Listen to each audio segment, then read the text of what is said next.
ஃபைலை நான் என்னென்னு சேவ் பண்ணிக்கிறேன் அப்படின்னா css text.html அப்படின்னு நான் சேவ் பண்ணிக்கிறேன். ஓகேவா? அதில் நம்ம எப்போதும் க்ரியேட் பண்ணுற மாதிரி HTML, அதுக்கு அடுத்து பார்த்தீங்க அப்படின்னா ஹெட் டேக்கில் நம்ம என்ன ப்ராப்பர்ட்டி பார்க்க போகிறோம் அப்படிங்கிறத நான் டைட்டிலில் செட் பண்ணிக்கிறேன். இதில் பார்த்தீங்கன்னா CSS டெக்ஸ்ட்டுக்கான ப்ராப்பர்ட்டிஸ் பற்றி பார்க்க போகிறோம். அதுக்கு அடுத்து பார்த்தீங்க அப்படின்னா பாடி டேக் டைப் பண்ணி நான் ஜஸ்ட் இங்கே ஒரு h1 டேக் கொடுத்து இந்த இடத்துல வெல்கம் டு கிரெடோ சிஸ்டம்ஸ் அப்படின்னு மட்டும் நான் இந்த இடத்துல இந்த இடத்துல கிரெடோ சிஸ்டம்ஸ் அப்படின்னு மட்டும் நான் கொடுத்துட்டு இப்போ இதுக்கான டெக்ஸ்ட் ப்ராப்பர்ட்டிஸை நம்ம எப்படிலாம் யூஸ் பண்ண போகிறோம், என்னெல்லாம் யூஸ் பண்ண போகிறோம் அப்படிங்கிறதான் தெரிஞ்சுக்க போகிறோம் ஒன் பை ஒன்னாக. ஓகேவா? இப்போ நார்மலாக இதை காப்பி பாத் பண்ணி என்னோட க்ரோமில் போயிட்டு நான் ரன் பண்ணுறேன் அப்படின்னா என்னோட அவுட்புட் பார்த்தீங்க அப்படின்னா இந்த மாதிரி எனக்கு அவுட்புட் கண்டென்ட் டிஸ்பிளே ஆகிருக்கும். இது நார்மலாக நம்ம எப்போதும் பண்ணுற மாதிரி தான்.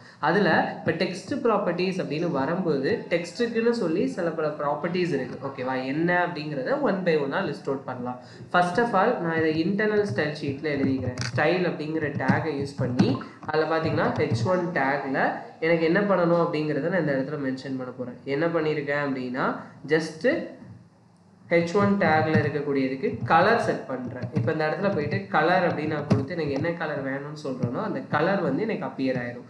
அப்படின்னா இதுதான் என்னோட டெக்ஸ்டோட கலர் செட் பண்ணோம் அப்படின்னா கலர் ப்ராப்பர்ட்டி அப்படிங்கிறத நான் யூஸ் பண்ணணும். ஓகேவா? அதே மாதிரி இதில் பார்த்தீங்கன்னா டெக்ஸ்ட் அலைன் அப்படின்னு ஒரு ப்ராப்பர்ட்டி இருக்கும். இந்த டெக்ஸ்ட் அலைன் அப்படிங்கிற ப்ராப்பர்ட்டியில் நான் சென்டர் அப்படின்னு நான் கொடுத்துருக்கேன் அப்படின்னா இது அலைன்மெண்ட்டை மென்ஷன் பண்ணும். இப்போ இந்த இடத்துல போய் பாருங்கள், இது சென்டர் ப்ராப்பர்ட்டியாக வந்துச்சு. இல்லை இதை இன்னும் நம்ம எடிட் பண்ணி பார்க்கணும், வேறு என்னென்ன ப்ராப்பர்ட்டிஸ் இருக்குது அப்படின்னு தெரிஞ்சுக்கணும் அப்படின்னு நினச்சிங்கன்னா ரைட் கிளிக் பண்ணி இன்ஸ்பெக்ட் போங்க. ஓகேவா? இன்ஸ்பெக்ட் போயிட்டு ஜஸ்ட்டு இந்த இடத்துல உங்களோட கர்சரை வச்சு உங்களோட டேபை கிளிக் பண்ணிவிட்டு இப்போ சென்டர் அப்படின்னு கொடுத்தா இந்த மாதிரி இருக்குது. என்னென்னு கொடுத்தோன்னா எந்த சைடு மூவ் ஆகுது. ஜஸ்டிஃபிகேஷன்னா கண்டென்ட் வந்து அலைன்மெண்ட்டாக இருக்கும். லெஃப்ட்டு, ரைட்டு, ஸ்டார்ட்டு இந்த மாதிரி நமக்கு ஒன்றுக்கும் ப்ராசஸ் வந்து டிஃபரெண்ட் ஆகும். அப்படிங்கிறத நம்ம இந்த இன்ஸ்பெக்ட்லேயே உங்களோட கோடை நீங்கள் ரன் பண்ணி பார்த்துக்கலாம். ஓகேவா? அதுக்கு அடுத்து பார்த்தீங்க அப்படின்னா இந்த அலைன்மெண்ட் முடிஞ்சதுக்கு அப்புறம் நம்ம என்ன பண்ணலாம் அப்படின்னா டெக்ஸ்ட் டெக்கரேஷன் அப்படின்னு ஒரு ப்ராப்பர்ட்டி இருக்குது. இந்த டெக்ஸ்ட் டெக்கரேஷன் அப்படிங்கிற ப்ராப்பர்ட்டியில் முதல் 4 விஷயம் இருக்குது. என்னெல்லாம் இருக்குது அப்படின்னு பார்த்தீங்கன்னா டெக்ஸ்ட் டெக்கரேஷன் அப்படின்னு நம்ம கொடுத்து அதில் டெக்ஸ்ட் டெக்கரேஷன் லைன் அப்படின்னு இருக்குது. உங்களுக்கு லைன் வந்து அண்டர்லைனாக வேணுமா, இல்லை ஓவர்லைனாக வேணுமா, இல்லை லைன் த்ரூவாக வேணுமா? எனக்கு அண்டர்லைனாக வேணும் அப்படின்னு நான் சொல்லி கொடுக்குறேன். இப்போ இந்த இடத்துல போய் பாருங்கள், எனக்கு அண்டர்லைனாக எனக்கு கிடச்சிருக்கு. இப்போ அதே இது அண்டர்லைனாக வேண்டாம், எனக்கு ஓவர்லைனாக வேணும் அப்படின்னு லைன் த்ரூவாக வேணும்னா இந்த மாதிரி லைன் மாதிரி அடிச்சிருக்கும். அதே ஓவர் லைனாக வேணும் அப்படின்னா என்னோட பார் மாதிரி மேலே இதை நீங்கள் எங்கே பார்த்துருப்பீங்கன்னா உங்களோட இன்விடேஷன் கார்டெலாம் பார்த்துருப்பீங்க. வெட்டிங் இன்விடேஷன் கார்டெலாம் இப்போ படிச்சுட்டு இருக்காங்க அப்படின்னா இந்த மாதிரி போட்டிருப்பாங்க. அதே இது அண்டர்லைன் அப்படின்னா கீழே வந்துடும். இதுதான் டெக்ஸ்ட் டெக்கரேஷன் லைன் அப்படிங்கிறதுக்கான மீனிங். அதே இது அடுத்த லைன் பார்த்தீங்கன்னா டெக்ஸ்ட் டெக்கரேஷன் கலர். எனக்கு கலர் வந்து என்ன கலர் வேணும் அப்படிங்கிறத நம்ம சூஸ் பண்ணிக்கலாம். இப்போவே பாருங்கள், எனக்கு அதில் பிளாக் கலர் இங்கே டிஸ்பிளே ஆகிருக்கும். இதுதான் என்னோட பிளாக் கலர் டிஸ்பிளே ஆகிருக்கும். அதே இது அடுத்து பார்த்தீங்க அப்படின்னா டெக்ஸ்ட் டெக்கரேஷன் லைன் கொடுத்தாச்சு, டெக்ஸ்ட் டெக்கரேஷன் கலர் கொடுத்தாச்சு. இப்போ நம்ம அடுத்த ப்ராப்பர்ட்டி என்ன யூஸ் பண்ண போகிறோம்னா டெக்ஸ்ட் டெக்கரேஷன் அப்படின்னு கொடுத்து ஸ்டைல் அப்படிங்கிற இடத்துல உங்களுக்கு அது டாட்டடாக வேணுமா, டேஷடாக வேணுமா, இல்லை வேவ் ஃபார்மேட்டில் வேணுமா அப்படிங்கிற மாதிரி கொடுத்துக்கலாம். இப்போ பாருங்கள், எனக்கு ஒரு வேவ் ஃபார்மேட்டில் கிடச்சிருக்கா. அதே இடத்துல இங்கே நீங்கள் இன்ஸ்பெக்டில் போயிட்டு இதை நீங்கள் மாற்றியும் பார்க்கலாம். எப்படி மாற்றலாம் அப்படிங்கிறத பாருங்கள். இந்த இடத்துல வேவ்க்கு பதில் நீங்கள் டாட்டட் கொடுக்கலாம். 1 செகண்ட், சாரி. ஓகே, இப்போ நான் அந்த இடத்துல போயிட்டு இதை கிளிக் பண்ணிக்கிறேன். இந்த வேவ் அப்படிங்கிற இடத்த நான் மாற்றி இப்போ பாருங்கள், டேஷட், டாட்டட், டபுள், சாலிட், வேவ் இந்த மாதிரி நமக்கு என்ன ஸ்டைலில் தேவைப்படுதோ நம்ம அதை கொடுத்துக்கலாம் இந்த இடத்துல போயிட்டு. ஓகேவா? இப்போ ஜஸ்ட் நீங்கள் ரீஃப்ரெஷ் பண்ணிங்கன்னா உங்களுக்கு அந்த பழைய அவுட்புட்டே வந்துடும். நீங்கள் இங்கே சேஞ்ச் பண்ணி பார்த்துக்கலாம். உங்களோட இன்ஸ்பெக்டில் நீங்கள் சேஞ்ச் பண்ணி பார்த்துக்கலாம். அது உங்களுக்கு சேஞ்ச் ஆகும். ஆனால் நீங்கள் ஒன்ஸ் ரீஃப்ரெஷ் பண்ணிட்டீங்கன்னா உங்களோட பழைய கோடுக்கே இங்கே டிஸ்பிளே ஆயிரும். அதுக்கு அடுத்து பார்த்தீங்கன்னா உங்களோட திக்னஸ். இப்போ இந்த இடத்துல திக்னஸ் எப்படி கொடுக்குறது அப்படிங்கிறத பார்க்கலாம். இப்போ இந்த இடத்துல போயிட்டு டெக்ஸ்ட் டெக்கரேஷன் திக்னஸ் அப்படின்னு கொடுத்து எனக்கு வந்து 10 பிக்சலாக இருக்கணும் அப்படின்னு சொல்லி கொடுத்துருக்கேன். இப்போவே பாருங்கள், இந்த இடத்துல அந்த பிக்சல் சைஸ் வந்து பெருசாக இருக்கா. இப்போ நீங்கள் அந்த பிக்சல் சைஸை நீங்கள் கம்மி பண்ணலாம், இல்லை அப்படின்னா கொஞ்சம் கூட்டலாம். உங்களுக்கு எப்படி அட்ஜஸ்ட்மெண்ட் வேணும்னு நினைக்கிறீங்களோ அந்த மாதிரி நீங்கள் அட்ஜஸ்ட்மெண்ட் பண்ணிக்கலாம். இந்த மாதிரி நீங்கள் ஒன்றையும் பண்ணிக்கலாம். ஓகேவா கைஸ்? இதுதான் டெக்ஸ்ட் டெக்கரேஷன் லைன் அப்படிங்கிறது உங்களுக்கு அண்டர்லைனாக வேணுமா, இல்லை ஓவர்லைனாக வேணுமா, இல்லை லைன் த்ரூவாக வேணுமா அப்படிங்கிற மாதிரி நீங்கள் தெரிஞ்சுக்கலாம். அதே இது டெக்ஸ்ட் டெக்கரேஷன் கலர் அப்படின்னா உங்களுக்கு என்ன கலரில் வேணும் அப்படிங்கிறது. டெக்ஸ்ட் டெக்கரேஷன் ஸ்டைல் அப்படின்னா டாட்டடாக இருக்கணுமா, டேஷடாக இருக்கணுமா, இல்லை வேவ் ஃபார்மேட்டில் இருக்கணுமா, சாலிடாக இருக்கணுமா, அந்த மாதிரி கொடுக்குறது. தென் திக்னஸ். இப்போ இதில் இன்னொன்று ஒன்று இருக்குது. என்னன்னா உங்களுக்கு ஷார்ட் அண்ட் ப்ராப்பர்ட்டி அப்படிங்கிறது ஒன்று யூஸ் பண்ணுவோம். அது என்னன்னா இப்போ இந்த 4 வேலையுமே ஒரே ஒரு ப்ராப்பர்ட்டியே பண்ணிடும். அது எப்படி பண்ணுதுன்னு பார்க்கலாம். அதுக்கு முன்னாடி நான் இதை இப்படி கமெண்ட் பண்ணிக்கிறேன். கமெண்ட் பண்ணிட்டு நான் என்ன பண்ணுறேன்னா டெக்ஸ்ட் டெக்கரேஷன் அப்படின்னு கொடுத்துட்டு எனக்கு என்னவா இருக்கணும் அப்படின்னா அண்டர்லைனாக இருக்கணும், பிளாக் கலரில் இருக்கணும், வேவ் ஃபார்மேட்டில் இருக்கணும், எனக்கு 10 பிக்சலில் இருக்கணும் அப்படின்னு நான் சொல்லி கொடுத்துட்டேன். இப்போவே பாருங்கள் எனக்கு ஒரே ப்ராப்பர்ட்டியே எல்லா வேலையுமே பார்த்துருச்சா. இப்போ போய்ட்டு நீங்கள் இங்கே அட்ஜஸ்ட் பண்ணி பார்க்கலாம். இந்த இடத்துல நீங்கள் அட்ஜஸ்ட் பண்ணி பார்த்தீங்கன்னா அதுக்கேற்ற மாதிரி அட்ஜஸ்ட்மெண்ட் கிடைக்கும். இப்போ பாருங்கள் நான் 5 பிக்சல்னு கொடுக்குறேன். ஏன்னா இந்த இடத்துல நான் 5 பிக்சல்னு மாற்றுறேன், இல்லைனா 3 பிக்சல் 4 பிக்சல் எனிதிங் நீங்கள் எதுனாலும் கொடுத்துக்கலாம். இப்போ போய் பாருங்கள் ரீஃப்ரெஷ் பண்ணால் உங்களுக்கு அந்த அலைன்மெண்ட் தெரியுதா இல்லையா. இதை மாதிரி நீங்கள் 1 லைன் கோட்லையும் எழுதலாம். இதுதான் என்ன சொல்லுவாங்க அப்படின்னு பார்த்தீங்கன்னா ஷார்ட் ஹேண்ட் ப்ராப்பர்ட்டி அப்படின்னு சொல்லுவாங்க. டெக்ஸ்ட் டெக்கரேஷனோட ஷார்ட் ஹேண்ட் ப்ராப்பர்ட்டி.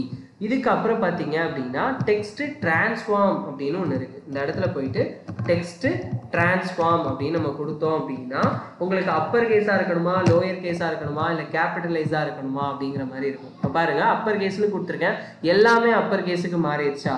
இல்லை அதே இடத்துல போயிட்டு இப்போ நீங்கள் கேபிட்டலைஸ்னு கொடுத்தீங்கன்னா ஃபர்ஸ்ட் லெட்டர், இப்போ ஒவ்வொரு வார்த்தையோட ஃபர்ஸ்ட் லெட்டர் மட்டும் கேப்ஸில் இருக்கும். லோயர் கேஸ்னா எல்லாமே லோயர் கேஸுக்கு மாறிடும், அப்பர் கேஸ்னா எல்லாமே அப்பர் கேஸுக்கு மாறிடும். இதுதான் டெக்ஸ்ட் டிரான்ஸ்ஃபார்ம் அப்படிங்கிறதுக்கான மீனிங். ஓகேவா. அதுக்கு அடுத்து பார்த்தீங்க அப்படின்னா இப்போ இந்த இடத்துல இன்னொரு ப்ராப்பர்ட்டி இருக்குது. அது என்னன்னா டெக்ஸ்ட் இண்டென்டேஷன் அப்படின்னு இருக்கும். இந்த டெக்ஸ்ட் இண்டென்டேஷன் அப்படிங்கிறதோட மீனிங் பார்த்தீங்க அப்படின்னா உங்களுக்கு எவ்வளோ கேப் இருக்கணும். இண்டென்டேஷன் அப்படின்னு சொல்லும்போது பாருங்க நான் இப்போ இந்த இடத்துல இண்டென்டேஷன் அப்படின்னு கொடுத்துருக்கேன். 1 செகண்ட். இப்போ இந்த இண்டென்டேஷன் இல்லாமல் நான் முதல்ல என்னோட கோடை நான் ரன் பண்ணி பார்க்க போகிறேன். அதை நான் எனக்கு ரன் பண்ணும்போது பாருங்க எனக்கு இந்த மாதிரி இருக்கு. இப்போ அதே இது என்னோட ப்ரௌசரோட எச்எஸை ஒட்டி என்னோட அந்த கண்டென்ட் வந்து ஷோ ஆகுது. வெல்கம் டு க்ரிடோ சிஸ்டம் அப்படிங்கிறது.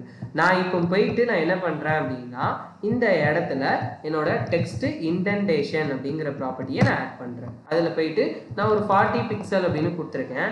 எனக்கு என்ன இருக்குன்னு பாருங்க, இந்த இடத்துல ஒரு டேப் கீ மாதிரி ப்ரெஸ் ஆயிருக்கா. இதுதான் என்னோட டெக்ஸ்ட் இண்டென்டேஷன் அப்படிங்கிறதுக்கான மீனிங்.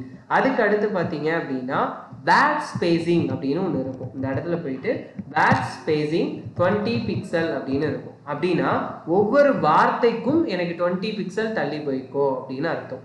இப்போ நமக்கு ஒரு வார்த்தைக்கு எப்படி நம்ம கொடுத்தோமோ அதே மாதிரி நம்மளோட லெட்டர்ஸ்க்குமே நம்ம கொடுக்க முடியும். இப்போ இந்த இடத்துல போய் பாருங்க, நான் இதே இடத்துல லெட்டர் ஸ்பேசிங் அப்படின்னு நான் சொல்லி கொடுக்குறேன். லெட்டர் ஸ்பேசிங் ஆஃப் 20 பிக்சல் அப்படின்னு கொடுத்தோம்னா ஒவ்வொரு லெட்டருக்கும் எனக்கு 20 பிக்சல் தள்ளி போயிருக்கும். இதை மாதிரி கூட நம்மளால பண்ண முடியும். அதே இது அடுத்த லைன் நீங்கள் கொடுக்க போறீங்க அப்படின்னா லைன் ஹைட்டும் கொடுத்துக்கலாம். இப்போ இந்த இடத்துல போய் பாருங்க, நான் H2 அப்படின்னு ஒரு கண்டென்ட் ஆட் பண்ணி ஃப்ரண்ட் அண்ட் வெப் டெவலப்மெண்ட் அப்படின்னு ஆட் பண்ணுறேன். இந்த இடத்துல போயிட்டு ஃப்ரண்ட் அண்ட் வெப் டெவலப்மெண்ட் அப்படின்னு ஆட் பண்ணுறேன். இப்போ இதுல இருந்து நான் என்ன பண்ண போறேன் அப்படின்னா லைன் ஹைட் அப்படின்னு நான் கொடுக்க போறேன். ஓகேவா. லைன் ஹைட்னா ஒவ்வொரு இதுக்கும் எவ்வளோ ஹைட் இருக்கணும். இப்போ 20 பிக்சல் அப்படின்னு சொன்னோம்னா நார்மலா அந்த இடத்துல போய் பாருங்க அடுத்த கண்டென்ட் உங்களுக்கு 20 பிக்சல் தள்ளி போய் எனக்கு ஜாயிண்ட் ஆயிருக்கு. இல்லைன்னா H1 கொடுங்க, இதுக்குமே H1 கொடுங்க. ஓகேவா. H2 தேவையில்ல, H1 கொடுங்க. அப்படின்னா அந்த ஸ்டைல் ரன்னாக இருக்கும்போது தெரியும். இப்போ போய் பாருங்க எனக்கு அந்த 20 பிக்சல் அப்படிங்கிறதுக்கு வந்திருக்கு. இப்போ இதே இடத்துல போயிட்டு நீங்கள் அந்த பிக்சல் சைஸை நீங்கள் மாற்றலாம். இப்போ இந்த இடத்துக்கு போங்க, இந்த இடத்துல லைன் ஹைட்டை கொஞ்சம் அட்ஜஸ்ட் பண்ணுங்கள். இப்போ பாருங்கள் இந்த அட்ஜஸ்ட் ஆக ஆக உங்களுக்கு அந்த லைன் ஹைட் அதிகமாகுதா இல்லையா. இந்த மாதிரி உங்களுக்கு லைன் ஹைட்டை வந்து நீங்கள் கொடுத்துக்கலாம். உங்களோட வெப்பேஜ் எவ்வளோ கண்டென்ட்டில் ஷோ ஆகணும் அப்படிங்கிற மாதிரி நீங்கள் கொடுத்துக்கலாம். இதை நீங்கள் கொடுக்குறது தான் லைன் ஹைட் அப்படின்னு சொல்கிறாங்க. இப்போ நீங்கள் இந்த இடத்துல போயிட்டு ஜஸ்ட் உங்களுக்கு தேவையான மாதிரி 60 பிக்சல் அப்படின்னு நான் கொடுத்துருக்கேன். இப்போ போய் பாருங்கள் எனக்கு அந்த லைன் ஹைட் அட்ஜஸ்ட் ஆகிருக்கா. இதுதான் என்ன சொல்கிறாங்க அப்படின்னா என்னோட டெக்ஸ்ட் ப்ராப்பர்ட்டிஸ் அப்படின்னு சொல்கிறாங்க. இதில் பார்த்தீங்கன்னா ஃபஸ்ட்டில் இருந்து நம்ம பார்த்துட்ருக்கோம். என்னெல்லாம் பார்த்துட்ருக்கோம் அப்படிங்கிறத ஒரு திருப்பி நான் ரீகேப் மாதிரி சொல்கிறேன், ஜஸ்ட்டு பாருங்கள். ஃபஸ்ட் நம்ம என்ன பண்ண போகிறோம் அப்படின்னா என்னோட கலர், டெக்ஸ்ட்டுக்கு கலர் வந்து நான் செட் பண்ணிக்கலாம். அதே டெக்ஸ்ட்டு அலைன் அப்படின்னா அலைன்மெண்ட் ப்ராசஸ் சென்டராக இருக்கணுமா, ஜஸ்டிஃபிகேஷனாக இருக்கணுமா, ஸ்டார்ட்டு எண்டு அந்த மாதிரி எல்லாமே நம்ம கொடுத்துக்கலாம். அதுக்கு அடுத்து பார்த்தீங்கன்னா டெக்ஸ்ட் டெக்கரேஷன் அப்படிங்கிறத லைனு கலரு ஸ்டைலு திக்னஸ் அப்படின்னு நம்ம கொடுத்துக்கலாம். அதுக்கப்புறம் text transform, text indentation, pad spacing, letter spacing, line height, இந்த மாதிரி நமக்கு என்னென்ன வேணுமோ அசைன் பண்ணிக்கலாம். லாஸ்ட் ஒரு இன்ட்ரெஸ்டிங்கான ஸ்டெப்பு, இது என்ன பண்ணுறேன் அப்படின்னா ஒரு பேராகிராஃப் டேக் எடுத்து நான் ஜஸ்ட் கிரிடோ சிஸ்டம் அப்படின்னு மட்டும் நான் கொடுத்துக்கிறேன். ஓகேவா, இந்த இடத்துல கிரிடோ சிஸ்டம்ஸ் அப்படின்னு நான் கொடுத்துக்கிறேன். இப்போ இதுக்கு நான் ஷேடோவை கிரியேட் பண்ண போகிறேன். எப்படி ஷேடோ கிரியேட் பண்ணுறேன்னு பாருங்கள். இதுக்கு டெக்ஸ்ட் ஷேடோ அப்படின்னு எனக்கு ஒரு ப்ராப்பர்ட்டி இருக்குது. நான் அந்த ப்ராப்பர்ட்டியை யூஸ் பண்ண போகிறேன். இந்த டெக்ஸ்ட் ப்ராப்பர்ட்டி அப்படிங்கிறதுல இப்போ நான் just 2 pixel 2 pixel 2 pixel orange colour அப்படின்னு நான் கொடுத்துருக்கேன். இது என்னன்னு நான் எக்ஸ்பிளைன் பண்ணுறேன். ஜஸ்ட் இங்கே போய் பாருங்கள். இப்போ நான் இதை ரீஃப்ரெஷ் பண்ணும்போது எனக்கு இந்த மாதிரி எனக்கு ஒரு ஷேடோ மாதிரி கிடச்சிருக்கு. கரெக்டாக இப்போ இந்த இடத்துல இந்த ஷேடோ மாதிரி கிடச்சிருக்கு. இப்போ நான் என்ன பண்ண போகிறேன் அப்படின்னா இதை நான் கிளிக் பண்ணி இப்போ இந்த இடத்துல இந்த ஷேடோ 2 பிக்சல் அப்படின்னு நம்ம சொல்லி கொடுத்தோம்ல, இந்த 2 பிக்சல் என்ன பண்ணுதுன்னு பாருங்கள். இப்போ நான் பண்ணும்போது இது வந்து என்னோட என்ன சைடு மூவ் ஆகுது, என்னோட லெஃப்ட் சைடு மூவ் ஆகிட்டே இருக்குது. இந்த மாதிரி எனக்கு மூவ்மெண்ட் பண்ணுறது என்னோட அந்த ஷேடோவை நமக்கு எந்த டைரக்ஷனில் மூவ் பண்ணணும் அப்படிங்கிறத சொல்கிறது தான் இந்த இடம். அதே இது என்னென்னா பாட்டமில் மூவ் பண்ணுறது. இப்போ பாருங்கள், பாட்டமில் மூவ் பண்ணுறோமா, நம்ம சைஸை ஏற்ற பாட்டமில் மூவ் ஆகும். இந்த மாதிரி நம்ம மூவ் பண்ணுறது தான் நம்மளோட செகண்ட் இருக்கக்கூடிய இந்த பிக்சல் சைஸ்.